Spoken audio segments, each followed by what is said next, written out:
Hey there, I'm Katie Donahue with the Powers and Rawls team at Rose & Womble Realty.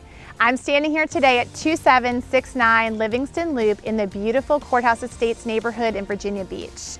This new listing sits on almost a quarter acre. It's just about 2,500 square feet, has 4 bedrooms and 2.5 bathrooms. The owners have done an incredible job caring for this place. They've updated the kitchen, the downstairs flooring, the lighting, the appliances, things that you're going to notice right away. What you may not see is the other updates that they've done, like the HVAC system, the roof, the new windows, siding, things that you can't always see at first, but puts a buyer's mind at ease when purchasing a home. My favorite part of this place is the backyard. You're gonna love the privacy. It backs up to water, there's a storage shed with electricity, pavers, it's fully fenced. It's ready for all of your entertaining needs or just like a quiet cup of coffee in the morning. I want you to see for yourself, so let's go take a look.